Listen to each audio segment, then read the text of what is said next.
Hey, we're back here with Main Stage Wrestling, not live and not from WERW Real College Radio, Syracuse University Studios. It We're, sounds like it pains you to say. I mean, I don't know. It does to an extent, but also it's pretty nice because we can go overtime, right? Like last That's week we true. went 2.5 hours, as you just said, which that's ridiculous. Yeah, we entered into the Ely hour, and then we went into the second Ely hour, the other brother. It's incredible. Which Ely gets the first hour? Is that Uriel? I mean, it's really hard to decide because it's not like one's any better than the other. Once you get to the top of the mountain, you're both at an even height.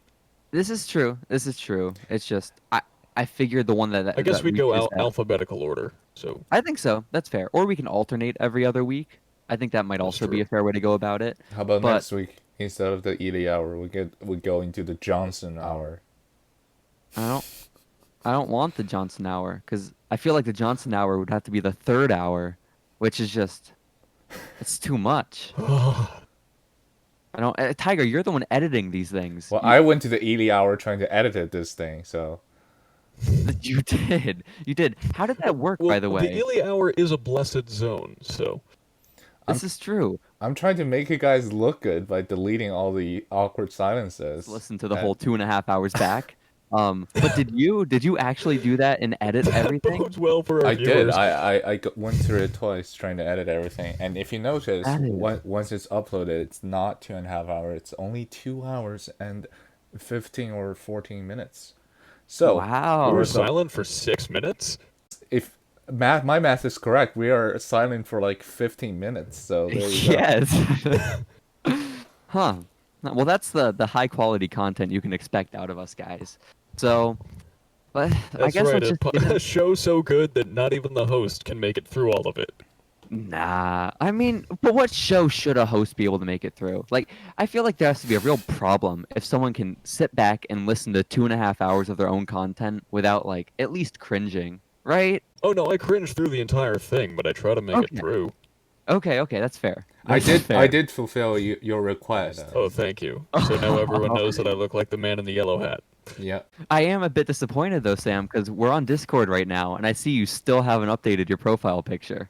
And I think that's a Oh, that's travesty. true, I haven't. Well, I mean, I do enjoy my Doom Guy heavy metal music stops avatar. I Very understand. good I photo. understand. They're the tough decisions that we make, but I think it's It's more about of a time. personality pick than something I resemble. Okay, fair enough. But maybe I don't know. I feel like if we did a deep dive, we can find out how your personality aligns with the man in the yellow hat. Like I could probably write at least a 3-page essay on it. Please do. Okay. Yeah, absolutely. We'll Absolutely. review that next week in lieu of a match of the week. You know what? Let me write that on my whiteboard right now. Man in yellow hat essay. There we go. Perfect. So you have that to look forward to for the next edition of Main Stage. However, in this edition, we should probably get into the news in the wild world of professional wrestling. How about it? I, for one, can't wait for you to tell me all the things that happened this week in professional wrestling, JC, because Well, I then let's didn't do it, watch Tiger. any of it.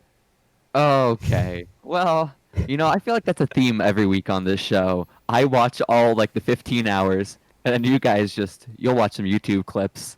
I didn't even You'll watch have, the Hey, YouTube clips this week. oh, good. don't knock the YouTube clips. They're useful. It means I don't have to sit through all 3 hours of Raw. I think it's a healthier way to go about life. And you guys wind up being just as informed as I am. You guys have just as valid of Honestly, opinions. YouTube clips works, but even sometimes the stuff I do want to watch but just don't have time, I just prefer to read recaps, honestly. It's like, Yeah, I like to read my news instead of watching my news. yes, this is fair. The true sign of any wrestling fan. It's not I like to watching. read my recaps. Yeah. So my solution, I guess, is I'm going to have to use the little YouTube settings to watch Raw at 150% speed. I got you. Well, if you had watched Raw this week, I'll tell you what you wouldn't have seen on your television, and that is Renee Young. Okay? Because guys, WWE's finally had their battle with COVID. It's real quick, it's real sudden, but now everyone there is getting it, and the first name appears to be Renee Young. Here, who Uh, else has been confirmed to I WWE to think have it? I think the only other name I've seen so far is Jamie Noble. Is that the extent of it? Jamie Noble and Adam Pearce. Oh, oh wow, the two of them? Yeah, and those two are the ones who get in the ring and help talent work out spots, which Yeah, means they're like, that they could have possibly transmitted it to everyone. that's ridiculous. Like, what are they doing? Because they still had a show this past Friday too, and that wasn't like pre-recorded months in advance or weeks in advance either. I No, have they're no clue. recording like a week in advance. Yeah. Yeah, I have no clue. But point is, WWE struck by COVID. A lot of the people in the PC have it, I guess. Way more people have had it than they have in the past few months, and we're still going ahead with everything, I guess. And also, like, it's not that big of a deal because there have been no wrestlers per se, so it's not affecting the television show as much, I don't think, or at least no wrestlers publicly confirmed. But the fact that it was Renee, while it might not have implications for WWE, I am a bit concerned about Fighter Fest, right? Because Dean's supposed to have Well, that I world think it title match does with Paige. have. I do think it does have implications for WWE, actually, because I think that if I'm in Renee Young's shoes, I'm Mm-hmm. seeing I just lost the Fox show and all the Fox money, and now I'm being put in an unsafe work environment where I caught a killer disease.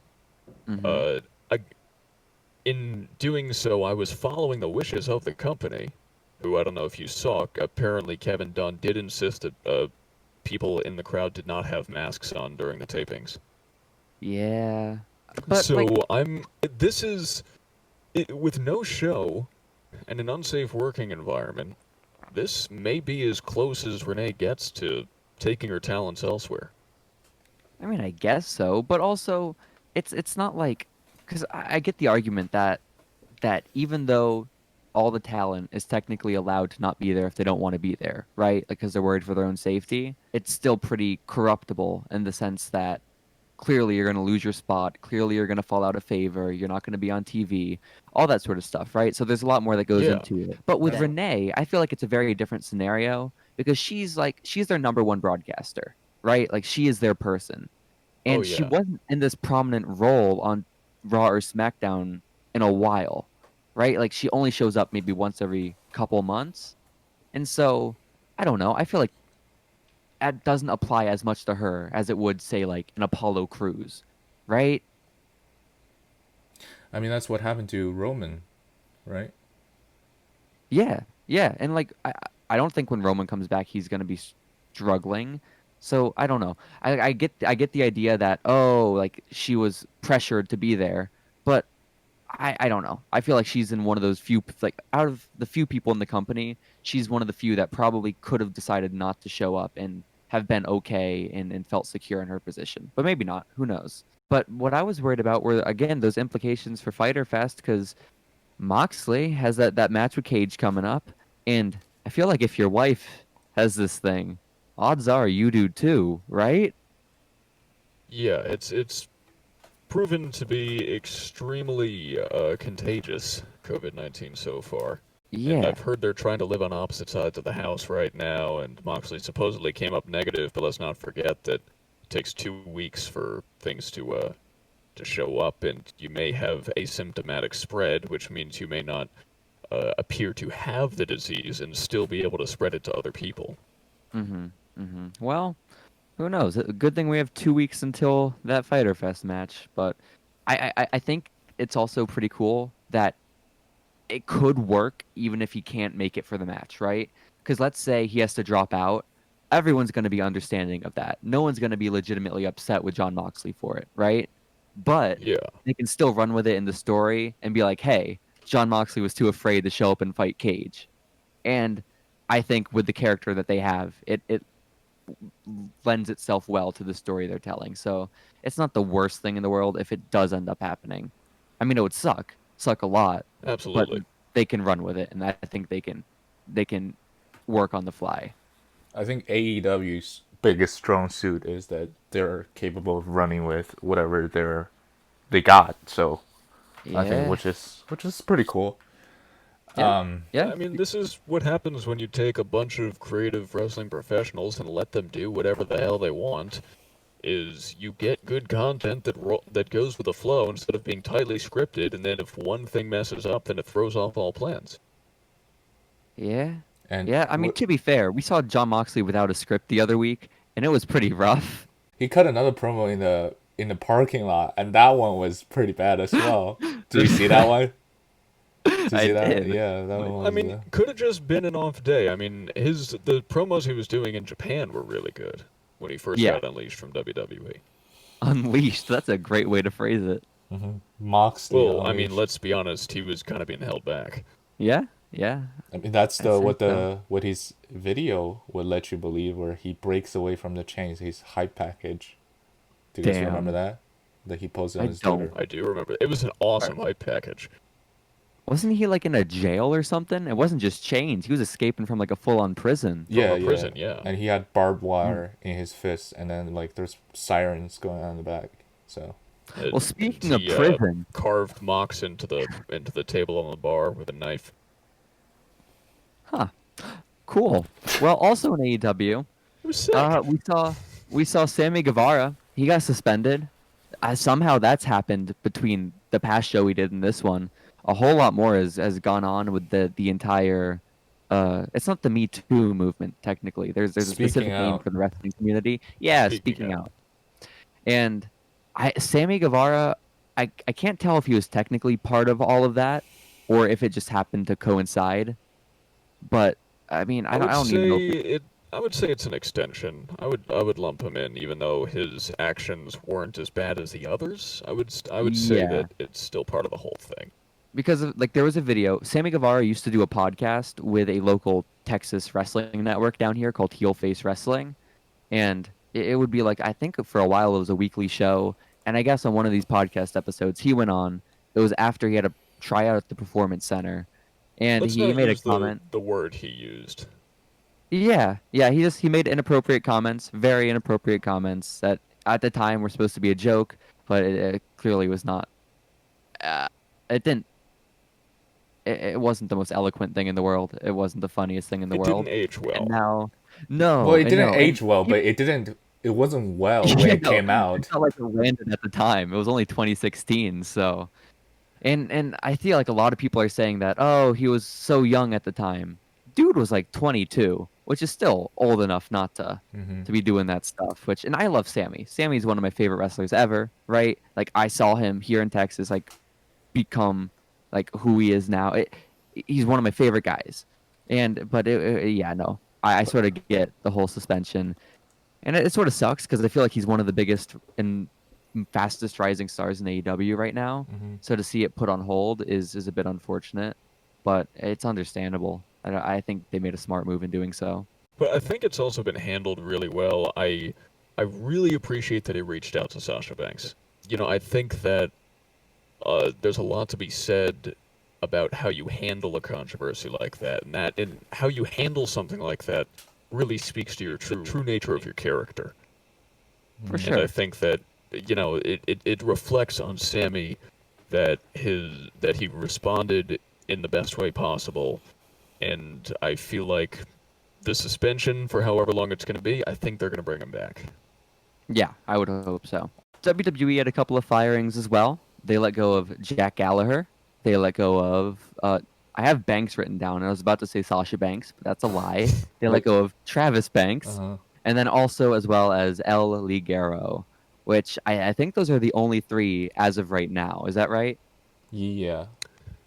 That's what I've heard. I've also heard that Velveteen may be on thin ice. Well, Yeah, Velveteen's and- being involved in a car accident, actually. Yes, this is also true. Sam, remember when all the Velveteen allegations first came out, and I was telling you, Yes. hey, I'm like legitimately worried about Velveteen and his state of mind. Like he's a really young dude for as long as he's been on TV. So like He's older than us. So I was thinking like I really hope he doesn't do anything stupid, but I really hope that wasn't something like intentional, if that makes sense. This is pure speculation on my part. Well, But, I don't think he would need the insurance money. I see. I hope that's not the case. I hope Velveteen is all good, but also, I feel like there's an overwhelming amount of evidence now where if all of it's gonna be substantiated and if all of it's true, they gotta get rid of the dude. I don't see how you keep him.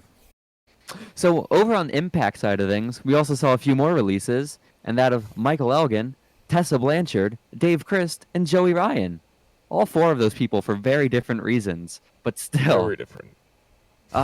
they're all gone. One of them was the world champion. So wrestling's it's really weird right now, guys.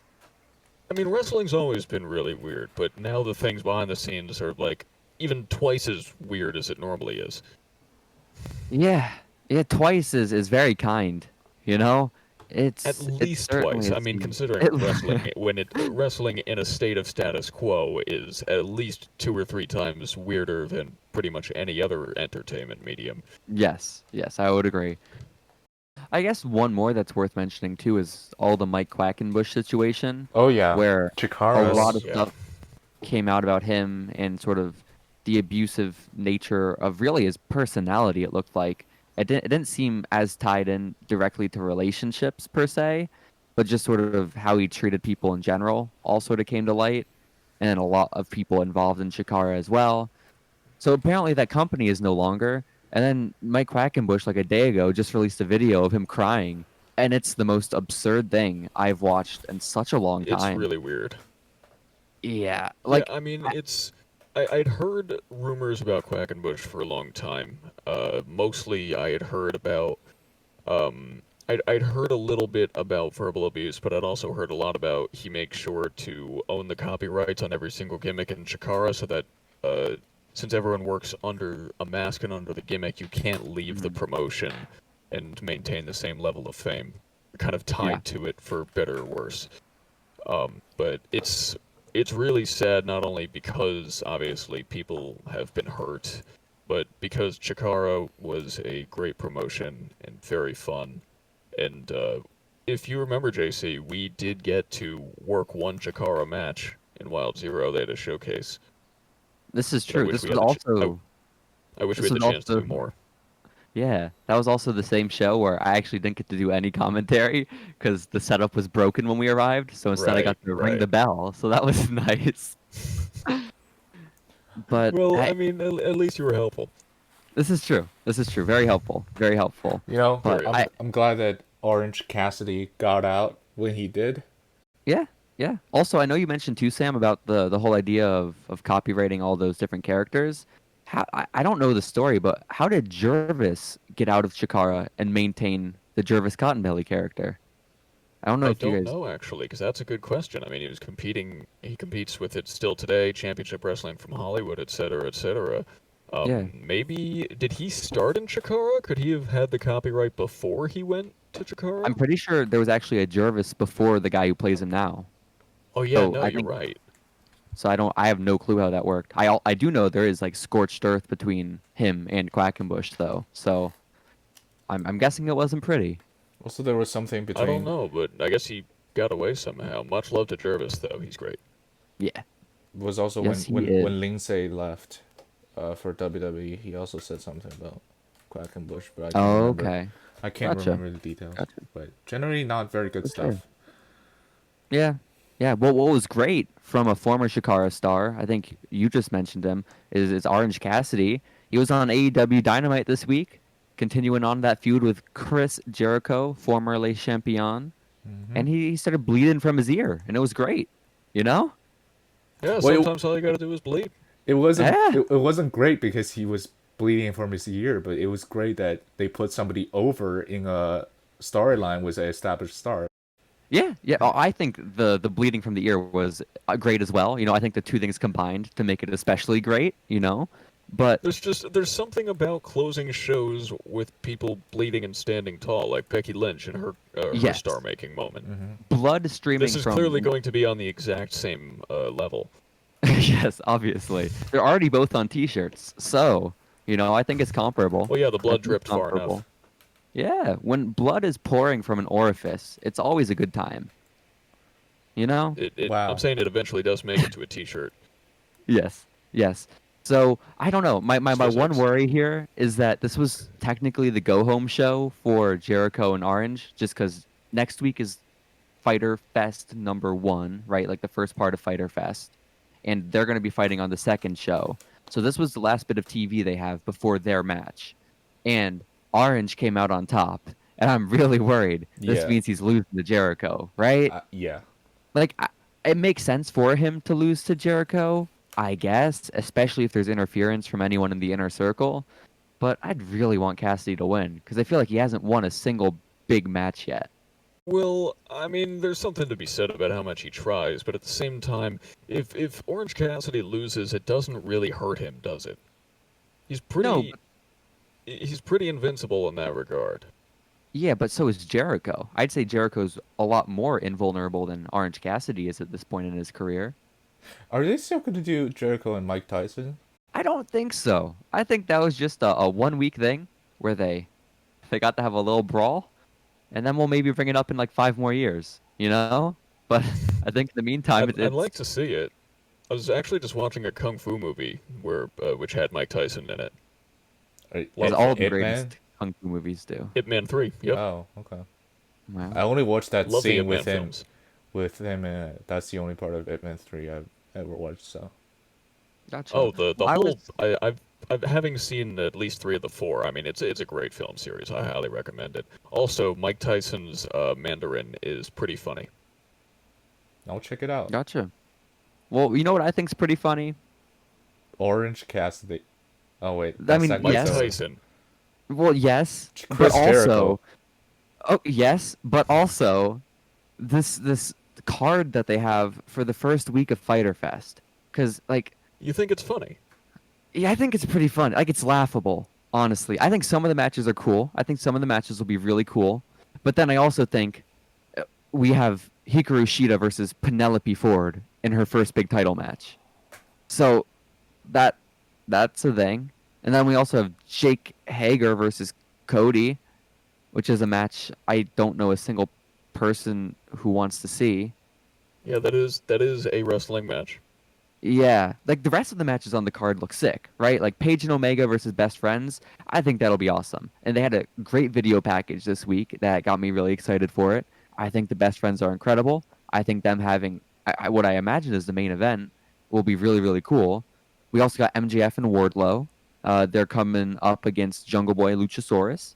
That'll be a That fun should be match, I fun. imagine. Yeah. And then Private Party versus LAX, which will probably just be ridiculous, but also fun. So I don't know. Maybe That'll put a whole new meaning to the word Spotfest.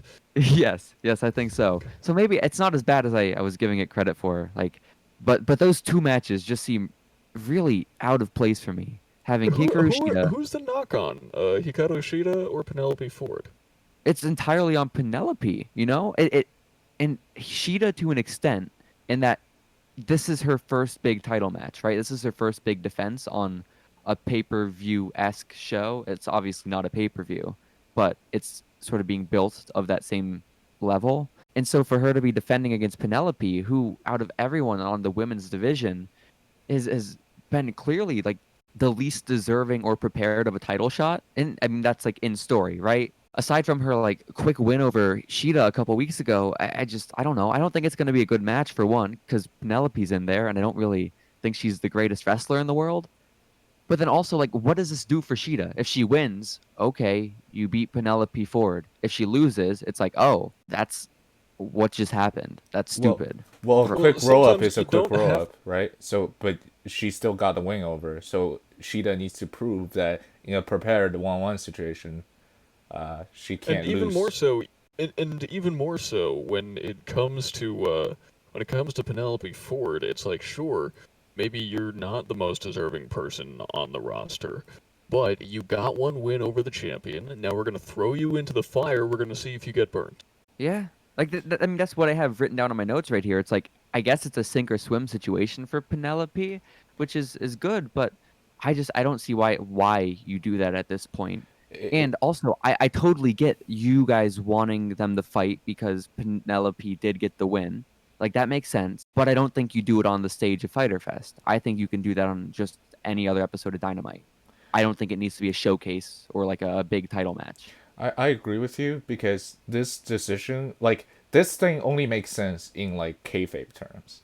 Like it Yes. doesn't make much sense in like booking terms. She lost to a roll up, so now she has to like prove that she is indeed better than like, that. Only works if we're like treating it as if it's like a story. So, Yeah. I mean, Well, what as else would we do with wrestling? I mean, that's fair, but we do I feel like there smarks was, and read dirt sheets and don't watch wrestling. yeah, We read yeah. our wrestling here. We is a strong word, but so like It's the that's the main match. stage way. Sheeta versus Penelope. I'm sure it'll be. I mean, I was gonna say I'm sure it'll be fine, but I don't even know that. It'll probably. I want to say it'll be a bad match, but in comparison to Jake Hager versus Cody, which will be on the same show, I don't know if it will be, because I have a feeling this match will be atrocious. Okay, and I always say I don't like being negative about wrestling, but I feel like I am so frequently. But this match is so hard for me not to just be horribly underwhelmed. I like Cody so much. I think Cody is supposed to be, or is one of the most compelling characters in AEW. I think he's been put in one of the best positions. I think he's had some of the most amazing matches so far since they've been on the air.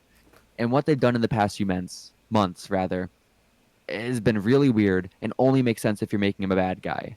Which now all of a sudden, because of this Jake Hager feud, I don't think they're doing. And now they're gonna have this match with Hager, and neither one of them are gonna look any better coming out of it, because the two of their styles are just gonna mash together in a horribly boring and uncompelling, just in the least compelling way possible. I don't know. That's what I You thought guys help before. me.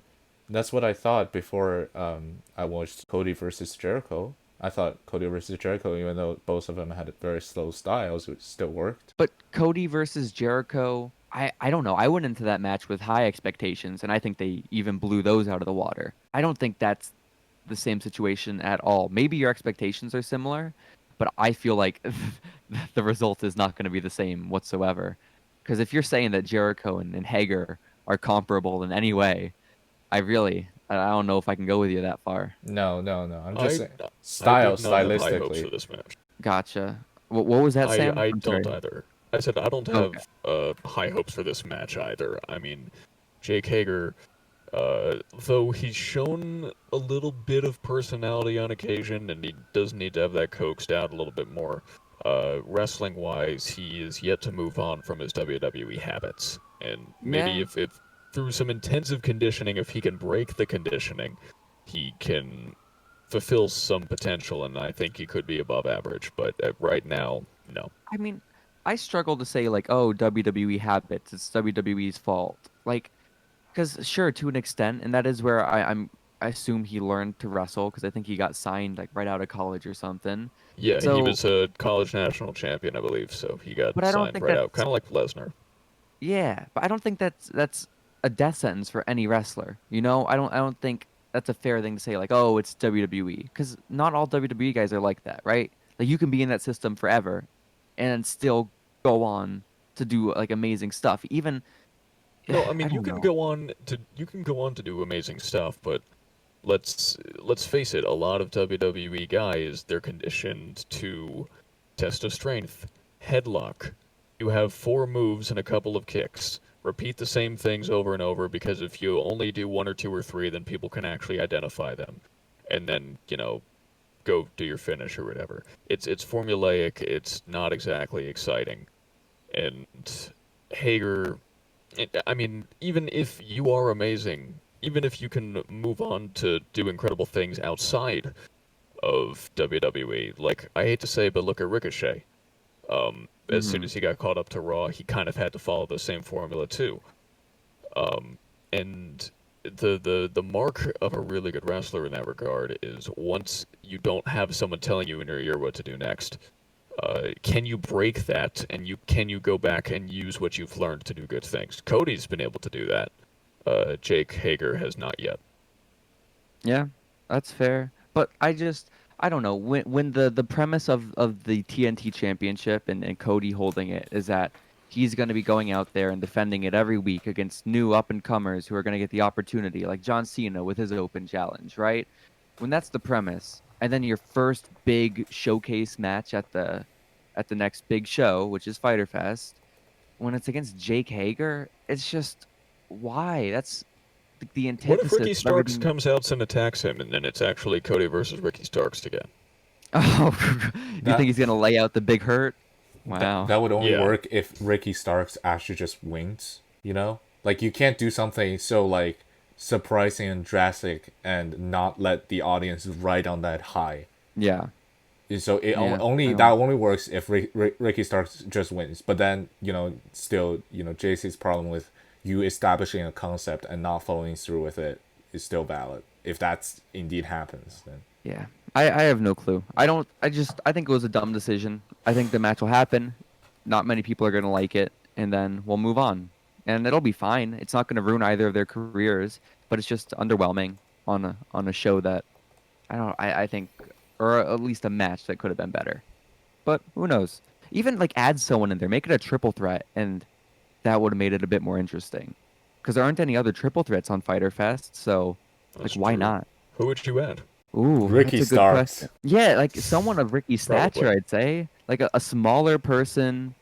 Like put Marco Stunt in there, you know? There we go. Problem solved. I think so. Add Marco Then Stunt, problem solved. Honestly, that kind yeah. of sounds like Vince McMahon and Hornswoggle. Yeah, this is true. Also GCW for like a good year. Maybe they should put Kip Sabian in there, since now he has nothing to do. Oh, you know what? That's not unfair. I think Kip Sabian sort of sucks, but You mean he's Strong super words. bad? yes, that's what I meant to say. My bad. I slipped up. I slipped up. But I think at least what's being advertised right now as the main event of night one of Fighter Fest is, like I mentioned before, the Best Friends versus Hangman and Omega for the AEW Tag Team Championship match, or for the championships. I think it'll be a cool match. I have yet to see a bad Hangman and Omega match. I think the Best Friends are always fun. I think as long as JR isn't a dickhead on commentary, it'll be a cool time. Well, we can only hope. Ouch.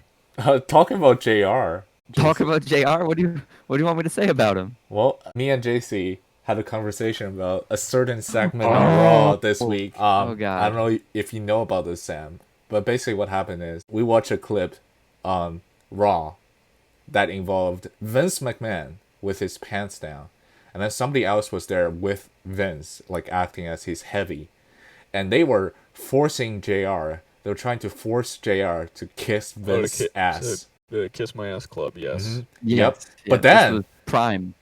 But then, big evil Undertaker, Biker Taker's music hits. All right, and then He's coming to the save. He's gonna save JR. He's gonna save They've been JR. best friends for years. So Undertaker comes in, and Vince still had his pants down. So like Vince quickly was trying to buckle up as if he just been caught having sex. Okay, and then Undertaker comes into the middle of the ring, and then Vince and whoever's with Vince, I forgot who it was very scared. And then Undertaker gets a microphone and starts saying, Sean, Hogan, The Rock, there or here, they've all kissed your ass, Vince. But the person who kissed your ass the most is me. And then he turned on JR, and then he told Vince, take your pants off. I'm gonna make JR kiss your ass. He made I JR can- kiss his ass. You know, I can visualize this perfectly. I may have even seen the segment, and yet it still comes off sounding like the most homoerotic thing that Raw has ever hosted. That's a really big statement, man. There is a lot of homoeroticism in the history of Monday Night Raw. Are you sure not like Just- Chuck and what's his face? Chuck and Billy and Chuck. yeah, Billy and Chuck. There you go. How is I don't Chuck know the one you idea. remember? What? How out of that duo is Lolo? Because I dissociated like Billy Gunn with like I Raw, I Okay. guess. Even so, with two characters who their whole premise is that they are a gay couple, I feel like the idea of saying to Vince McMahon, take off your pants so someone can kiss your ass, Vince, take your pants off right now, Yeah. is somehow more homoerotic.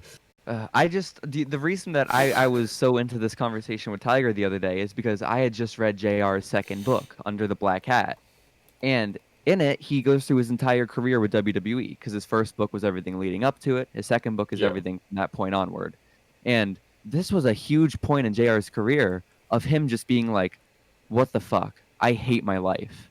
Because he, like, at the time, he felt like the company was doing, like, everything in their power to just humiliate him. And he They couldn't kind of were. understand why. Yeah, they absolutely were. And they knew how much it bothered him. And it was just, it was so Uh, sad to read about. But also to watch it, like, knowing that he went through all that mental strife, that sucks. So I think what's also interesting about this whole entire Fighter Fest situation, because we just ran down that card for week 1, and of course we have week 2 coming up after that, is that NXT and WWE just announced that on those very same days, over that 2-week span, they're going to be running a special of their own. They're going to be running NXT's Great American Bash. I mean, good on them, right? Like, Suspect timing. I mean, I appreciate the fact that they're beyond trying to pretend like they're not competing with AEW, right? Like, now I feel like they're just sort of embracing it and being like, fuck it, you know what? Let's go. And now I think it's cool, though. I think we're going to get 2 really amazing shows, Jake Hager aside, right? Like, wow. with both of them going all out with what is supposed to be like a pay-per-view caliber show for essentially 4 shows. I think that will be incredibly fun, especially knowing that Great American Bash is going to have Io Shirai versus Sasha Banks, and now Keith Lee versus Adam Cole. Like, those matches seem super cool. I do love the idea that we're getting pay-per-view quality stuff on TV now, though, and the competition for the ratings. I mean, this is what everyone was talking about when they were saying that WWE stagnated after they didn't have WCW, because you have to have a rival to keep you on your toes and keep you doing your best stuff possible.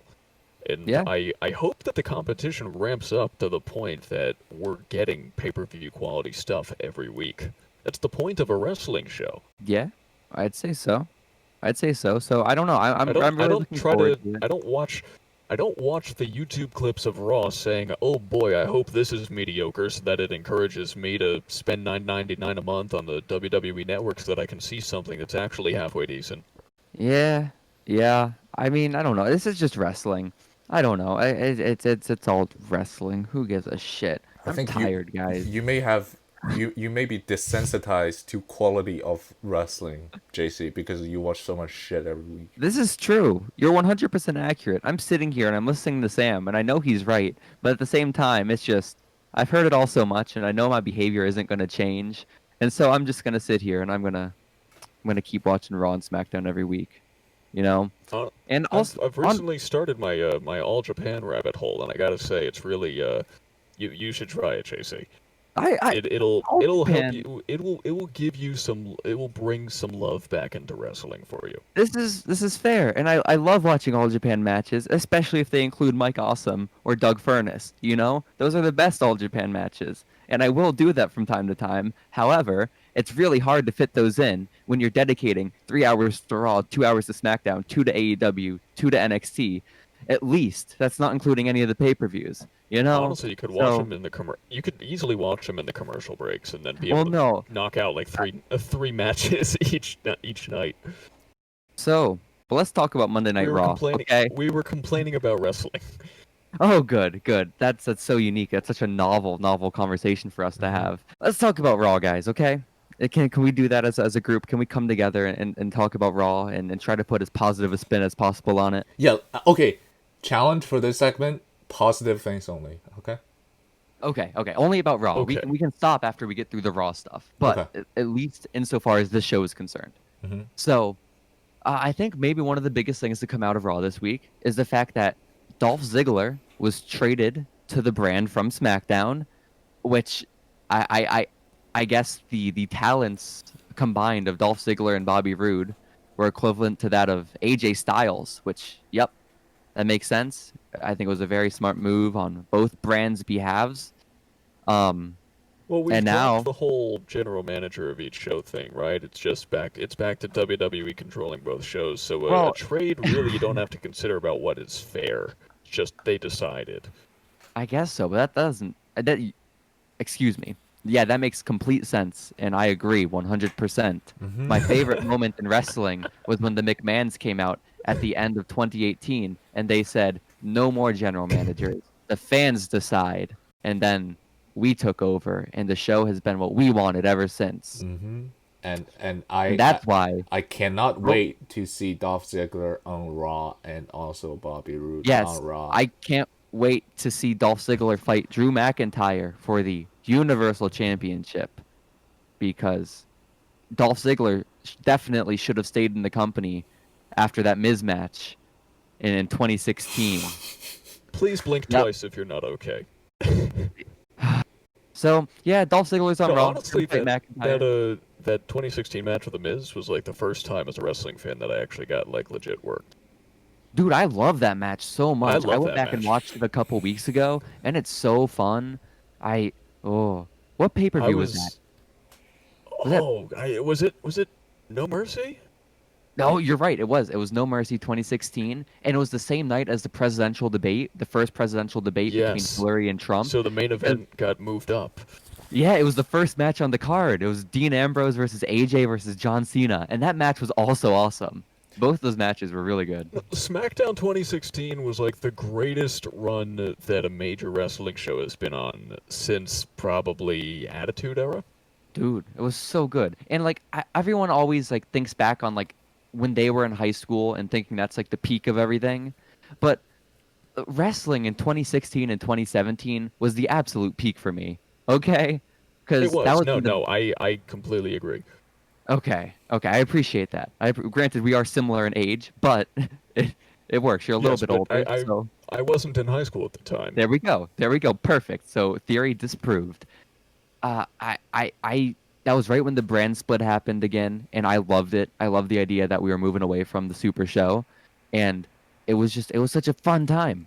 I loved that so much. But here we are now, and something I love even more is Monday Night Raw this week because the Street Profits beat the Viking Raiders in a one-on-one wrestling match, and I was legitimately relieved that they fought for real this time. You know, like we're done with all the antics, we're done with all the stuff, and here we are back to wrestling.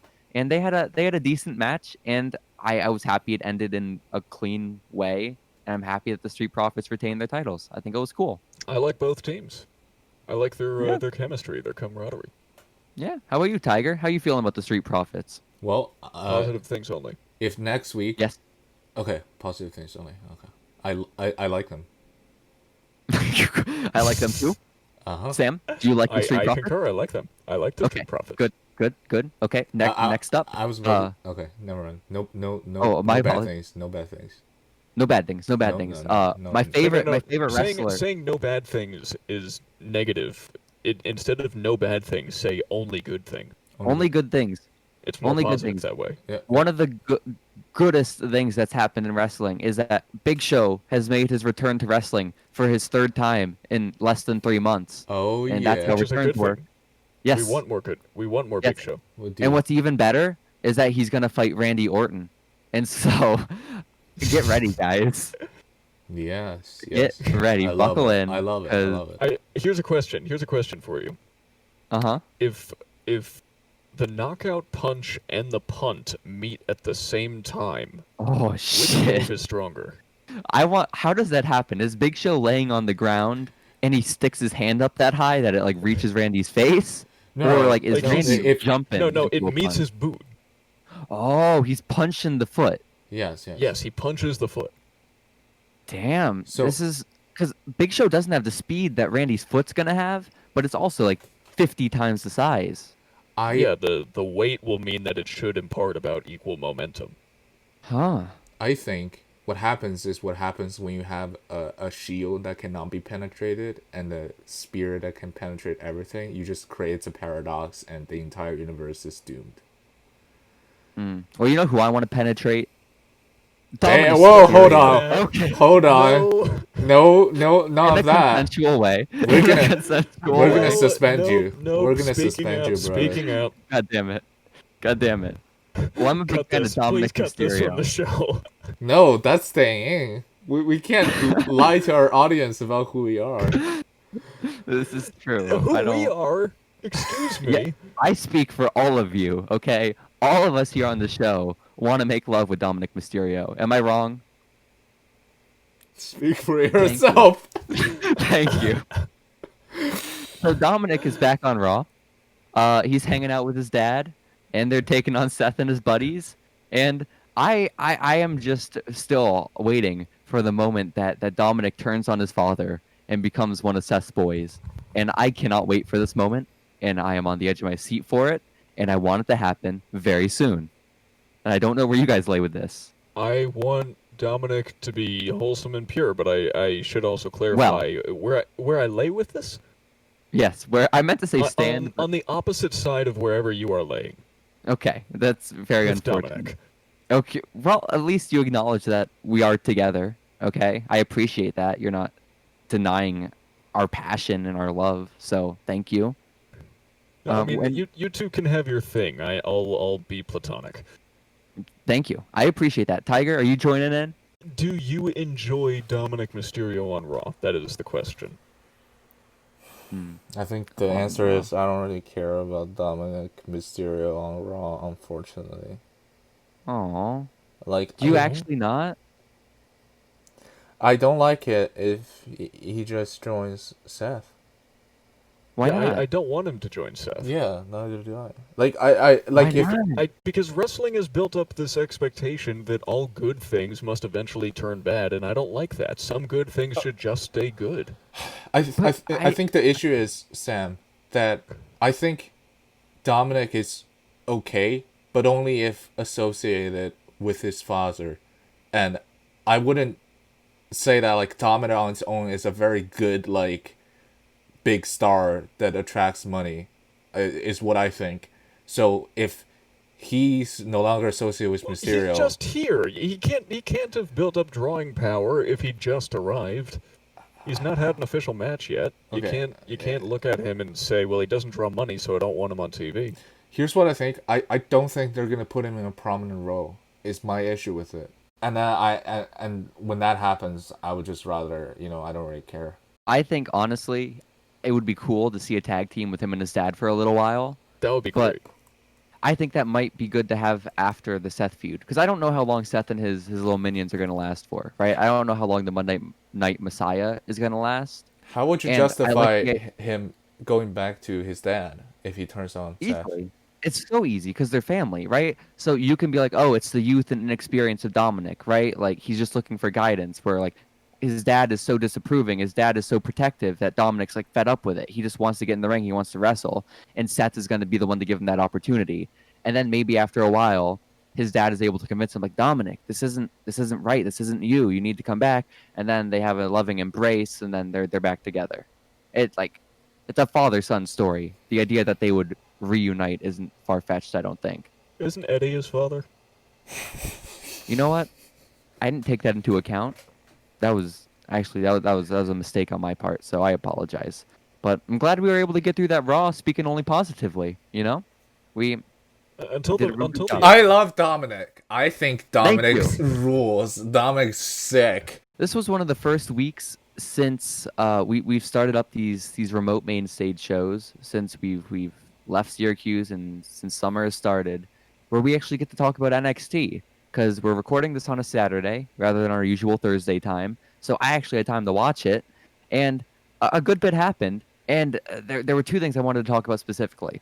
One is the world title scene, and the other is what's happening right now with your boy Sam, Dexter Loomis, and Roderick Strong. And I'm not certain if you saw My what boy. went down this week, but it was incredible because basically the story right now is that Roddy is suffering from post-traumatic stress disorder as a result of his kidnapping by Dexter Loomis. Okay? And so this week when he and Dexter were scheduled to have a match, Roddy was able to conquer his fear of getting into the back of a car again, right? Like they exposed him to that. And they thought that the best move was to have him fight Dexter right off the bat. And clearly he was ill prepared for it because as soon as the match started, he just ran from the ring to the back, and then they counted him out. And so Dexter Loomis won by countout. Yeah, it was pretty beautiful. Then Bobby Lashley, not Bobby Lashley. Exposure therapy needs to be done over time. No, it should Small be exposure. immediate. They should have started with like a cardboard cutout of Dexter Loomis, maybe. Yeah, or you can just have him fight him in a match and then get destroyed and then move on from the story. I don't know. Guys, I'm really tired this week. Keith Lee ended up winning a triple threat with Finn Balor and Johnny Gargano in the main event of NXT. And this is where we get a little bit negative again. Okay, is this okay with you two? Do I have your permission to be a little shitty? No. Oh, No. okay. Okay, god damn it. Um, well, Keith Lee, I will Overruled. say, in all honesty, the match was really fun, and I think it made Keith Lee look like a monster, which he needs right now. He And is. yeah, he is an absolute monster, but I also think the way he's been booked since the beginning of 2020 hasn't been the most conducive to portraying that image. I think he was doing great at the end of last year. I think he was doing great even in the Royal Rumble match where Brock was like, "Oh, big boy," and I think after that point things have sort of dipped for him, right? But this match, I think might be a turning point because he again, it was really really fun. It built him up to be this huge threat because I mean, Finn and Gargano are sort of like the same stature. They have similar styles. And so I don't know if you guys watched the match, but I feel like you guys probably, even if you didn't, have a good picture of how it went with the two of them just giving their lives away to Keith Lee. And it was incredible. I mean, Gargano Mhm. definitely has a very similar stature to Keith Lee, so Yes, these yes, two very big true. men going toe to toe will be a sight to Giants of the ring. yeah, will be a sight to So, It'll see. but be a hoss fight. the stipulation for this match was that the winner will go on to fight Adam Cole in a winner takes all match because it was also the triple threat. It was for the North American Championship. So whoever wins gets the North American Championship or retains it, and then they get to fight Adam Cole for the NXT Championship, wherein both titles will be on the line. So I'm cool with this. It's whatever, but I also don't quite get the reasoning of why it needs to be winner take all. I don't think we need the titles unified, and especially not unified with Adam Cole or Keith Lee, because I feel like with Keith Lee, WWE missed the boat a little bit and they waited too long to pull the trigger, right? I think he was at his peak of popularity back around that time of Survivor Series and Royal Rumble, like for those couple of months. And then after that, they've let a lot of his momentum fade. So I think you're a bit late on that one if you're going to have Keith win. But I also think you're a bit late on cashing out with Adam Cole too. Like he's been champ so long that for him to lose it, it's not going to be a big deal, and for him to keep it, no one's going to care. I don't know. I don't see how the outcome of that match is going to be I will pleased. say this, that when it comes to all the titles on the line, I will give it the benefit of the doubt, because if you watched or remember in TNA, Kurt Angle beat Samoa Joe for all of the TNA championships, and it was a really good story, and they Hmm. played it out well. What happened was Kurt Angle won, and then the next night on Impact they said, "Okay, sure, you are the champion of every single belt in TNA. Now you have to defend all of them." And so there was one pay-per-view, and honestly, you could probably only do this with Prime Kurt Angle, but Kurt Angle Hmm. wrestled 3 times that night, one for the championship, one for the tag team championships, and one for the X Division championship. And he lost, I think, one and retained two, or he lost two and retained one.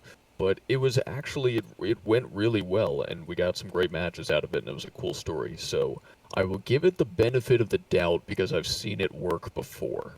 When you are a babyface and you're involved in a match and you have a championship and you're involved in a match with a heel with a championship, it's hard to be like, I'm fighting for you, the heel's championship, but as a babyface, I'm not giving up my championship. That's kind of not how things go. Like if you're a babyface, you're putting your own championship up, you know? I mean, Yeah, you yeah, have to no, put that it up. makes. But I could also see a thing of like Adam Cole being, I don't want that championship. I'm above that championship, which would also work. Like that's a way to get around it, But or just have Keith defend it earlier in the night, or lose it to someone earlier in the night. I just, I but don't know. Rigo's Our booking it. truth. He wants it. So I don't know what you can do about it. I don't know either. I don't know either, man. But I think the match itself will be really fun. I think Keith Lee versus Adam Cole will be awesome to watch. But again, I think if this had happened 6 months ago and Keith Lee won the title, I would have been a lot more excited. I want them to get that title off of Adam Cole as soon as possible because I can't tell you how disinterested I am in his as champion and him as champion rather. Me too, honestly. It's just I don't know what it is, but there's nothing about Adam Cole that like as a champion, it doesn't really change his character. No, not at all, not at all. So guys, the last thing I want to mention as far as news goes this week is just It the sounds like current you state only of want to. SmackDown. It looks like you only want to mention one thing. You sound tired. Thank you. Thank you. I appreciate that. The final thing I want to mention as far as news goes is SmackDown, the general state of it. The show was rough this past week. I don't know what happened. I don't know the specifics, but I have a great feeling that show was put together at the very last second. Okay? It consisted of the crowd, not the crowd, my apologies, the entire locker room coming out the ramp in this empty arena and chanting "Thank you, Taker" to an empty ring. Undertaker wasn't even in the ring, and they were surrounding it, chanting "Thank you, Taker." So that happened. They re-aired a lot of the interviews from the last Ride series, something I've already watched. They've also replayed the Boneyard match from WrestleMania, which why? Like, sure, it was a good match, but I don't need to see it again 3 months later.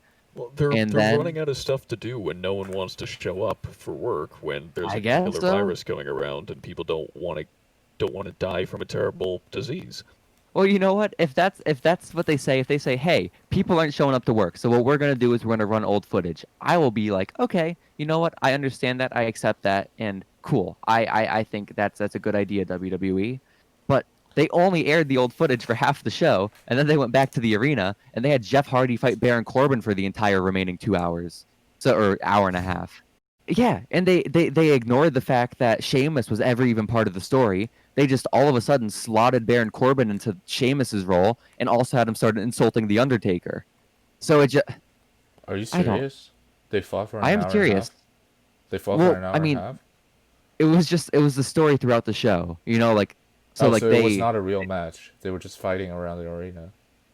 no, like they fought at first because Baron Corbin came out after the Undertaker tribute and he was like, "Hey, Undertaker sucks." And then Jeff Hardy took it so personally and he rushed the ring and beat the shit out of Baron.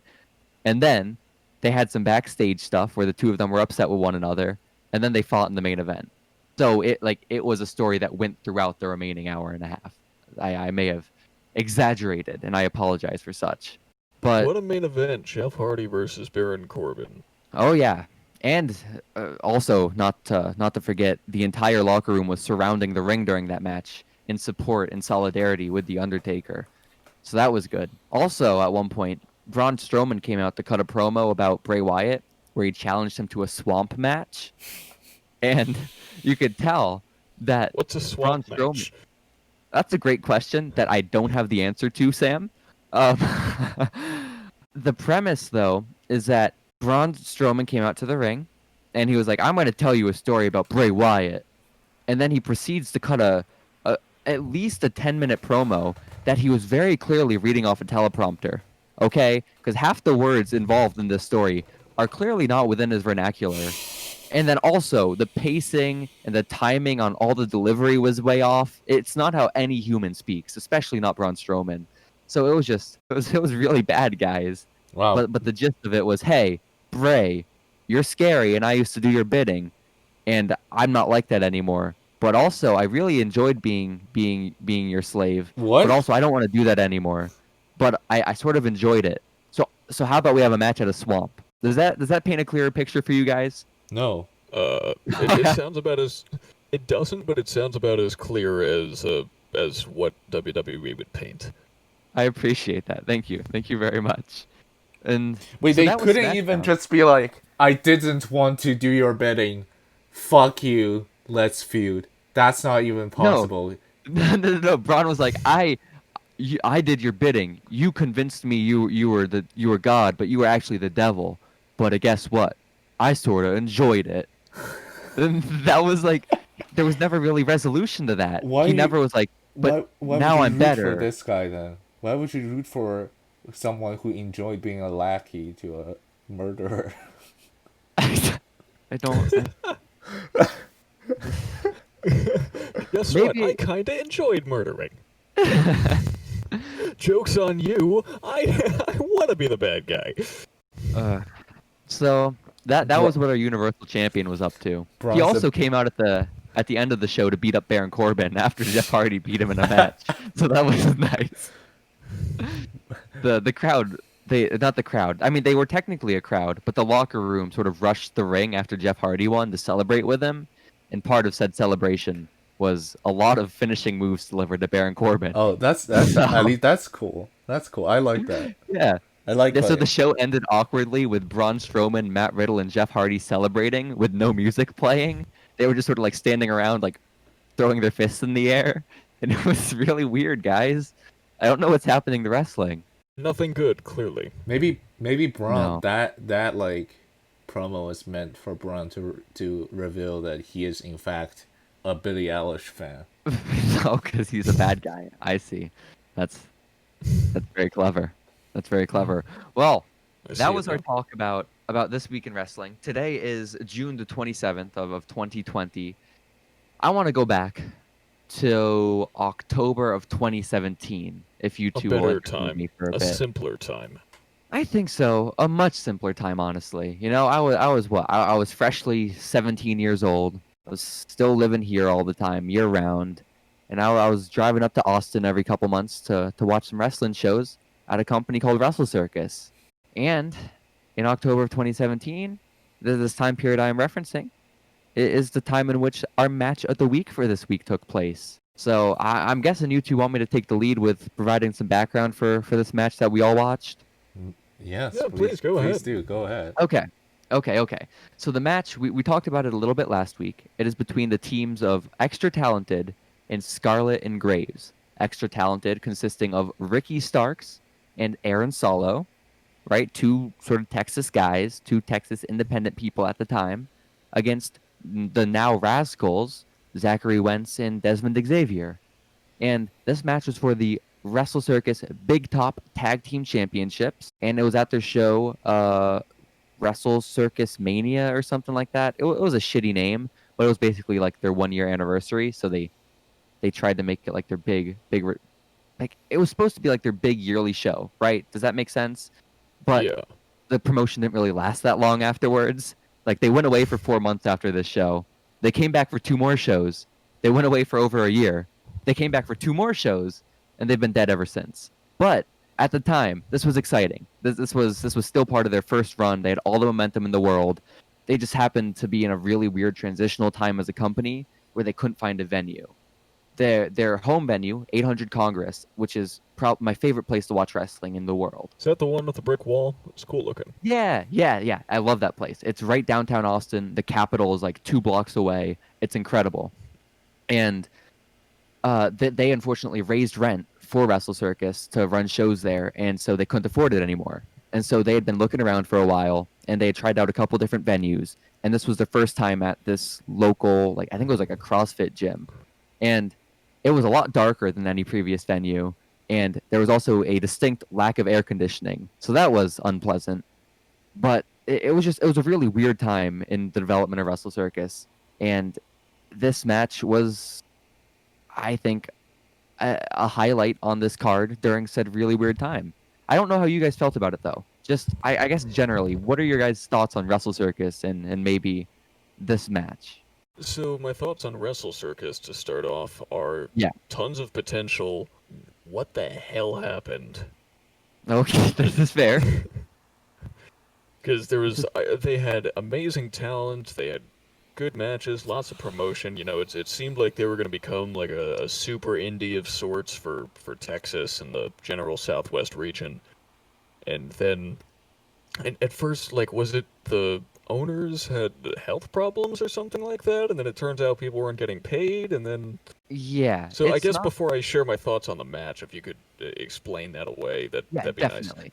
So Wrestle Circus has had a slew of issues in the time that they existed, which, as far as people not getting paid, which you just mentioned, I had never heard that, right? Like I've heard bitter people say it about the company, but I've never heard it corroborated by any wrestlers. I think at their very last show that they ended up canceling, which was probably the worst move they've ever done. Right? It was the scummiest thing they did. Was Yeah, their that's what I final was show talking about. canceled? Was the final one? Yeah, that was not a glowing moment in their history. And that show, they may have very well screwed people out of money because it was a show that just didn't happen, right? And that wasn't cool. They didn't like they let talent know. I think like the week of the show that it wasn't going to happen anymore, and they still hadn't even made a public comment about it. So by the end of their time, they did a lot of things that just weren't cool and weren't fair to wrestlers. But back in 2017, they they were the super indie you were describing, right? But the reason Yeah. that they were struggling so much is exactly that. They were a super indie that was never anything but a super indie. From the very beginning, they were booking the biggest names in wrestling, right? Like on this show alone, right?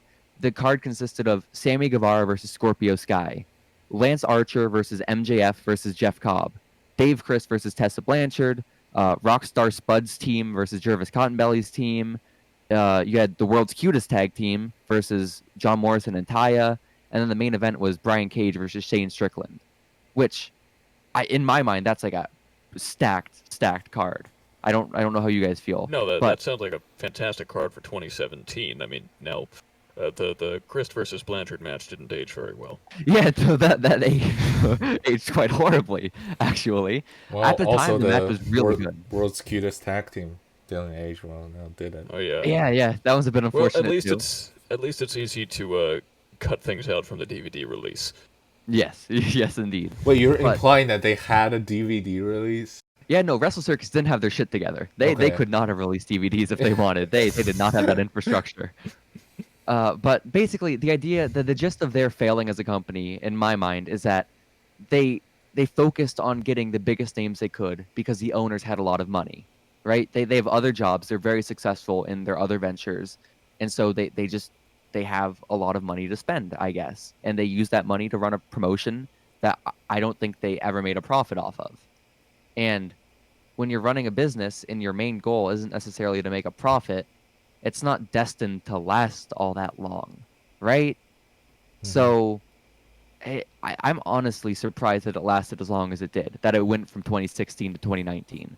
Because in my eyes, that thing should have been over after like a couple months, but I'm so happy it wasn't.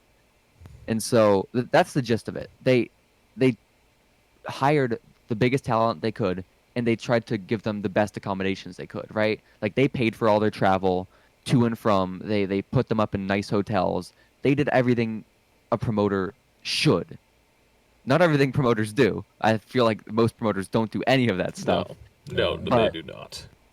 but maybe for good reason, because look what happened to Wrestle Circus, right? Like it's not, I don't think, realistic for an independent company who's running shows once a month to be able to support what they were trying to support.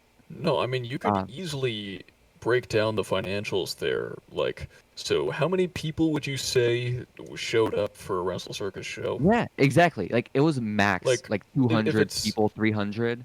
two, three, let's be generous. 300 people with $20 a ticket. Would you say? How much did you pay? Depending, GA was I think 20, but like the front row seats were like 60, third row were 40, second row were 50, or something like that. But So it sounds like on average, let's say like $35 a ticket. sure, yeah, that's So, fair. you know what? We're gonna do some live math right here. I'm terrible at math. Oh, We're gonna see perfect. how this goes. Let's do it. So Let's do it. Let's do it. 300 times about 35. That means you're making Probably like about ten thousand 2,000. five hundred Oh. dollars off of a ticket, which is not Mm-hmm. bad. But then you consider how much it costs to book really good talent. Let's say a normal. I'm just guesstimating someone lower on the card, a local Texas talent, Yeah, might let's be go with extra getting talented. might one of them might be getting somewhere between on the low end of things 150 to 200 bucks. Sure. Uh, so then on the higher end, I would assume your main eventers could be getting well over 500 bucks for a super indie Mm-hmm. And now that pay is not factoring into the cost that you're paying for the majority of the talent, travel. because you mentioned that they have like local Texas guys, and they do, but they make up a very small part of the card. The vast majority is made up from people flown in, and we're in Texas. We're in the middle of the country. we're flying people from each of the two coasts, okay?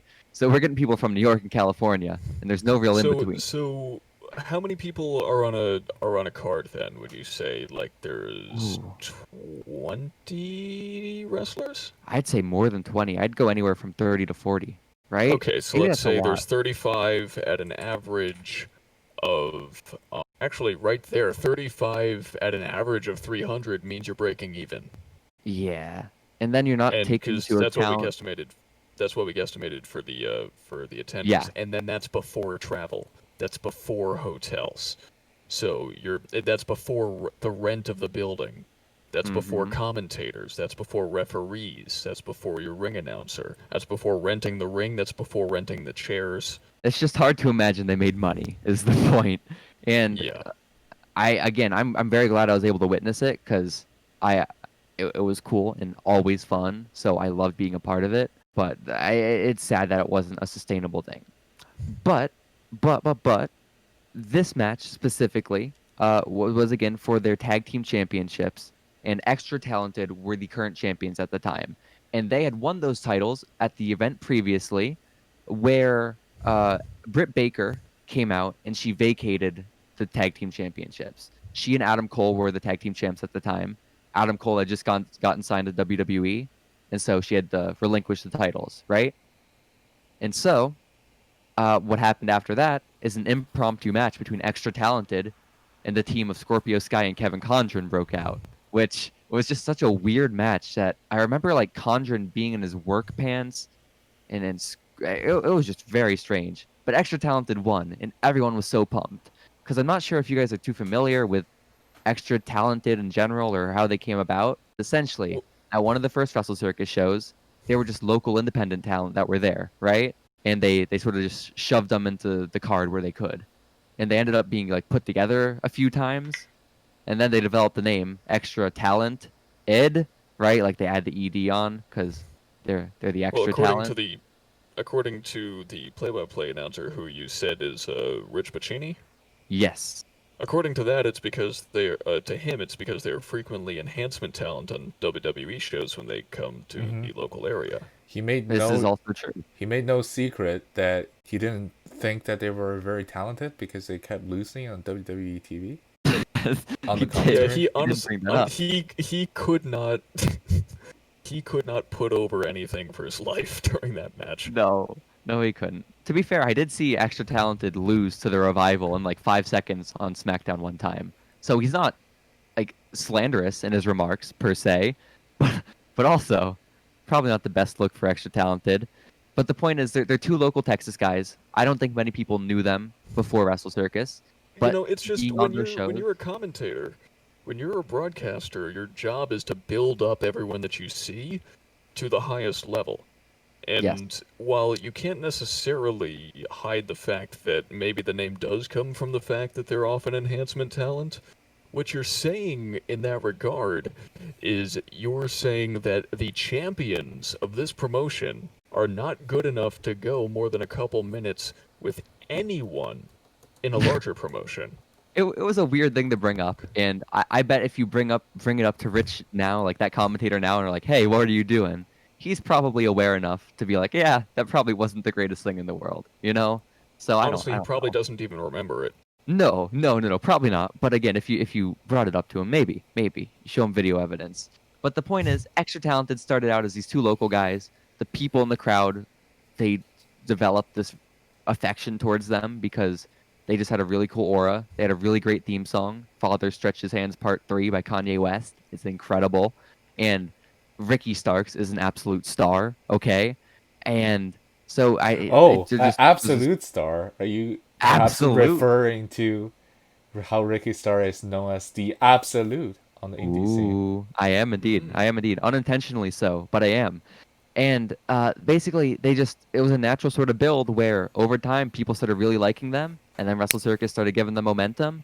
But for the longest time, they would never pull the trigger and they would never give them the tag titles, right? Like they lost so many times when they went for those titles.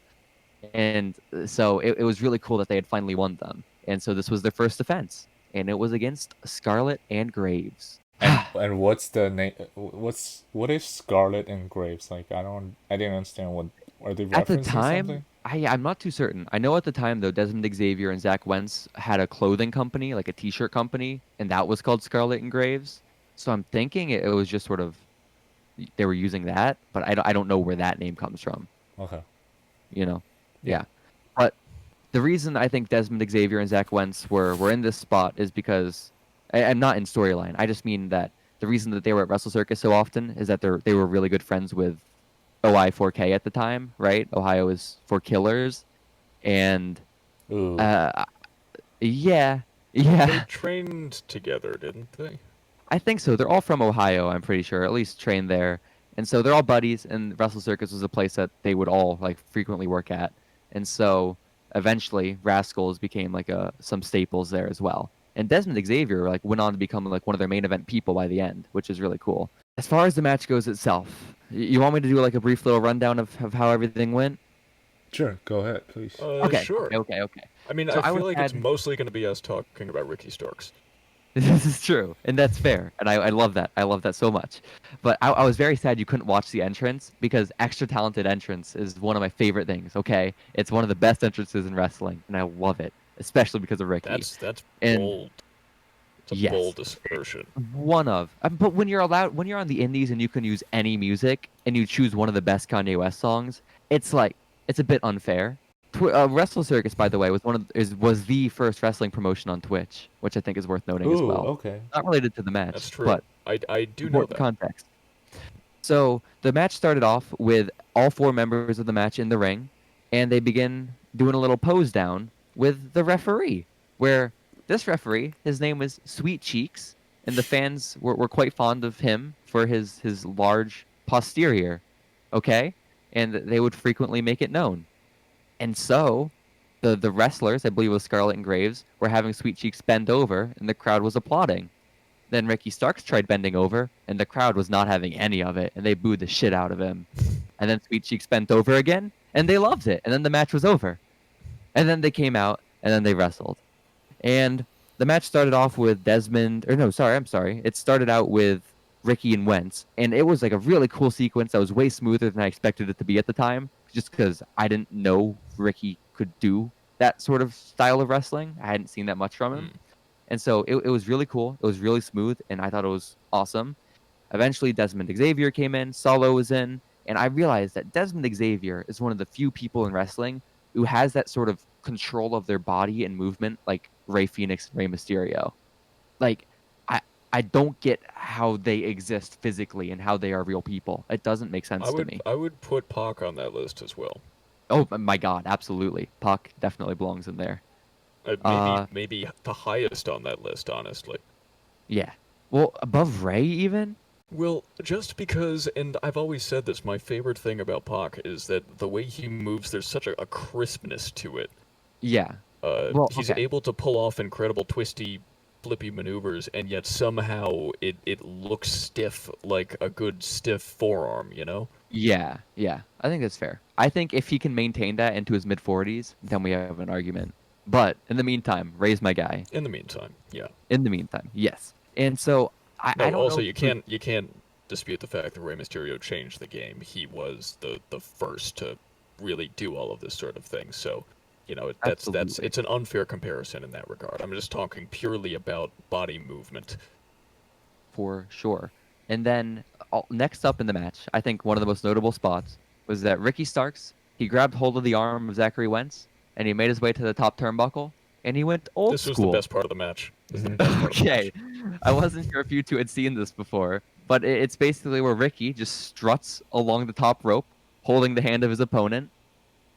Sometimes he goes all the way around the ring, multiple times. This match, he just went around half the ring and then walked backwards along one of the ropes, Yeah. and it was beautiful. He had an arm drag afterwards, and I was hoping I could get your two perspectives on it. I was really impressed with the backwards rope walk. I thought it was really cool. Yeah. The backwards was really impressive, but I also really enjoyed it. I don't know if it was him making the best of a botch or not, but there was one point where he pretended like he was going to fall over and then went, nah, just kidding, and kept Oh walking, yeah, and I no. loved that was He amazing. It really was. He does that like frequently when he does the spot, so I assume That it was might have been intentional. better than the backwards walking. This is true. This is true. So I love it. Ricky, I don't know how many matches of his you guys have watched. I feel like it's probably not that many because This is the only I've match I've just I've seen a ever good watched. number. oh, I've okay, seen a Of good it. okay. number of things at NWA, and I will make a bold claim about Ricky Starks right Ooh, now. ooh, ooh. What's that claim? I am putting Ricky Starks in an exclusive club of really good, fast, high flying, but not really flippy wrestlers. I would put You know, him up there with, say, a Kofi Kingston. yeah. I mean, that's a group I would love to be in. You know, I think that's pretty awesome. Really good, fast and small, but not flippy wrestlers. It's pretty good. Yeah, yeah. So also, I realized too in this match, Zachary Wentz used to be in amazing shape. I don't know if you've seen him in Impact recently, but he looks Yeah. nothing like this anymore. Which maybe it fits his character, I guess, because the Rascals are just supposed to be stoners. So for him to have a belly isn't like the worst thing in the world. But oh my God, he used to be ripped. What else happened in this match, guys? On commentary, our favorite, our boy Rich, he starts talking about how there's a conspiracy at play, and the reason that Scarlett and Graves got the match is because Sammy Callahan is holding stuff over the owners' heads, which was weird. He just, for like a good 5 minutes, talked about this conspiracy theory of his, and it really took me out of the match. Oh Yeah. yeah, absolutely. I was like, tell me what's going on. We have people doing cool things, and you're talking about how people get title matches, including wrestlers who are not on the screen right now. Yeah, it was a weird decision. Also, what happened like soon after that whole tangent, or maybe even during it, is there was an electric chair cutter combo Hmm. with like all four members of the match, and it was ridiculous, but it somehow worked. Yeah, and It was great. I think Desmond, who was like holding his partner Zachary up, and after they Yeah, like hit the flatliner on Zachary, Desmond like give himself a pile driver even though he was kneeling down on the ground. yeah, it was so weird. Then they did some like brutal dives to the outside where they like, completely missed their targets, and it looked so rough. Nice Sasuke special by Desmond Xavier, Yeah, yeah. which I only The mentioned because I Rascals. was watching it and trying to remember the name, and I knew it was named after a Japanese wrestler, and I was like, is Okay, it Ultimo Dragon? No, Muda? No, Sasuke. Sasuke, that's it. there we go. There we go. Tell me And about then the what Ultimo Dragon happened? special. I think that's I was where thinking, is you it the super kick your Asai? opponent. No, no. You super kick them twice in the head, and then you hit Damian Priest finisher. Oh, And that's that right. happened. Dude, And it was I loved the fact that like indie combos are just like while I hold this person up, you hit him with the you, super kick. you kick them in the head as hard as possible. It's awesome. Dude, I love it. It's like, Yeah. Let me Then softly cradle their head, you yeah, destroy it. why there was a hold him up for the pile driver? Please do a super kick. there was a spike DDT at one point from Aaron Solo to Zachary Wentz, and it was like maybe like the single most disgusting move of the whole match. Where do you guys know what I'm talking about? Do you remember this or no? Honestly, I had difficulty telling Solo and Wentz apart because I haven't seen too many matches from either of them, and they were wearing similar colored pants. Okay, fair enough. Fair enough. Well, one of them gets dropped on their head, and it looked very painful. And eventually, what ended up happening is Xavier Wentz. He went for like a back handspring in the corner to Aaron Solo, and Ricky Starks out of nowhere just leaps into the spear and nails Xavier just out of nowhere, and it looked like a horrible Yeah, mistake, yeah, but also like it was effective. So I was cool with it, Yeah, and I think it was just the timing was off. It was he was trying to go for a back handspring, and Starks was supposed to spear him out of the handspring, but one of them was either a little early or a little late. yeah, yeah. I mean, it It still wasn't worked though. supposed to be a Pele kick attempt, Yes, yes, though they made it work. for yeah. sure. It looked And like then that uh they died, so it worked. yes, it does. And it led to the finish where Ricky Starks gets, I believe it was Desmond, up for that absolute driver. We see another one of those super kicks to the head from Aaron Solo, and Mm-hmm. then it was 1, 2, 3, Beautiful. and they defended in their first ever title And defense. he lifted him up like from the ground as he was Yeah, kneeling down. It was really impressive. I didn't think he was about like he could do it just by holding two of these hands, but he did it. So yeah, it was yeah. very cool. And so after that, we got to hear their theme music, something you guys didn't get to hear at the beginning of the match. So I don't know. I also love too that the ring announcer, Loud and Noxious, he timed his announcement with the song. That's perfect. I love when they do that. They need to do that more in WWE. And it, I think it was a fun match. It was. Look, I think being I there in will say person. about that. I will say about Yes. that as the most experienced ring announcer here. That's up to the sound guy, because my first directive as a ring announcer is I can't say anything until the play-by-play and color guys have stopped talking, and then once Hmm. they say their piece, then I can come in. It's up to the sound guy to coordinate it so that the part of the song that you can coordinate the announcement with is in time.